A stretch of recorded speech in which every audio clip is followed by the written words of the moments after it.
if you don't quit, you might make it. But if you do quit, you definitely won't. What is going on? Welcome to the game. We are out here today. It is hot. Look at my face. Am I sweating? Can you see me sweating? There's Captain Jack. We got the fat boy snacks right there. And then me and my boy Captain Jack are off and we're running. Hey, it's hot out here. What's it gonna be today, Jack? 94. 94 degrees. We are not used to that here. We ain't used to that here, but we are gonna brave the weather. Some places here, they cancel school. Never heard of such things. They cancel school because it's hot. Whew. They never did that for us when we were in school. They had no AC. Oh, well, they didn't have AC. So we didn't have AC either, but they ain't cancel school. Soft ass kids. I'm just kidding. We are off and running. What house was that, Jack? Number 5? Number 5 out of 30. I don't know if we're gonna get 30 done today, but we will see. We will see. Anyway, wow.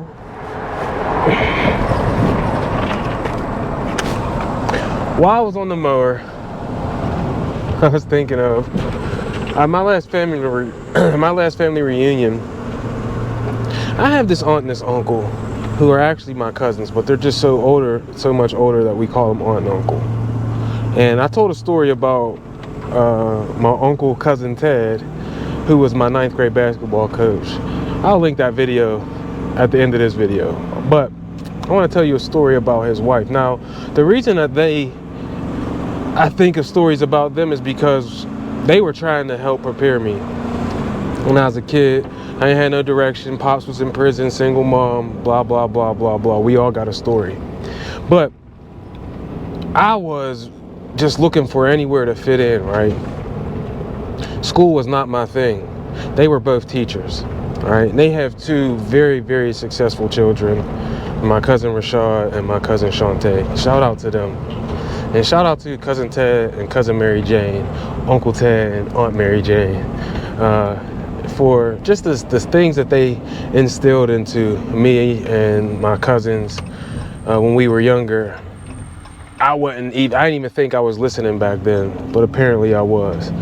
But the reason I brought her up is because they always were telling me about how I got to do good in school, got to go to college, got to be smart, got to get my education, got to take school seriously. And I just didn't listen because it was how my life was just wasn't practical. But what they were really trying to help me do, because their kids are ultra successful, is plan out your life. They had a plan for their kids' lives. You're going to go to school. We're going to set money aside for your education. You're going to go to good schools. You're going to have good careers, and you're going to have very successful lives. And they do. And they're doing amazing things with their lives, and it's beautiful. But now I'm going back, like I said all the time, I go back in the past and I'm figuring out these things, man. And there's things that they were trying to give to me then that now as a 40-year-old I realize. And so at my last family reunion that I went to, my cousin Mary Jane was there. And I had this other young cousin, I don't even know who she was, honestly, but she was younger. She said to my cousin Mary Jane, who's a retired teacher, and her husband's also retired, she said to her, I know you retired. Or she said something like, I know you retired now, what are you doing now? And my cousin Mary Jane said to her, waiting for checks. Waiting for checks. Waiting for checks means when you're retired, you can just live your life now because you've set money aside, you set your life up, you've probably paid off your house, you probably have very low or no credit card debt, you probably have a savings, a 401k, all of these different things. And it takes setting that stuff up. When I was a kid, I thought you just retire. And when you retire, you're just taken care of. That is not the case. Now, as a 40-year-old, I'm way behind. They were trying to help to get my mind right at an early age so that eventually I could be ready to absorb that type of stuff. Financial knowledge, spiritual knowledge, those type of things. But I wasn't listening to it. Well, I was listening, I just wasn't hearing. I wasn't applying. I was not following through on the things that they were trying to give to me. I was tuning them out. So I thought. But now I think of these things, and my cousin Mary Jane says she's waiting for checks now, whether they're pension checks, 401. I don't know what type of checks she's talking about. But the point is, she ain't working, and checks are just coming to her for her and her husband to live off of, and he probably has the same thing. I don't know. But it just made me think that, like, planning things out, planning your life out, collecting checks is what I want to do when I'm in my 50s, 60s, 70s, God willing, 80s, 90s, 100s. Sit back, collect checks, because I've, planned out my life, took the leap, got shit started, and went out and executed on it. That's all you got to do.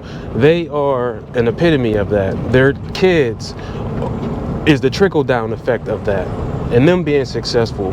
Success leaves clues, and their parents gave them clues they were trying to give to me that I wasn't listening to, but now I just want them to know I heard it. So if I hope this has helped you in some way, shape, or form, this story has helped you to know that you got to plan your life out if you want to be collecting checks when you get older. Then you want to be collecting checks tomorrow. I don't know.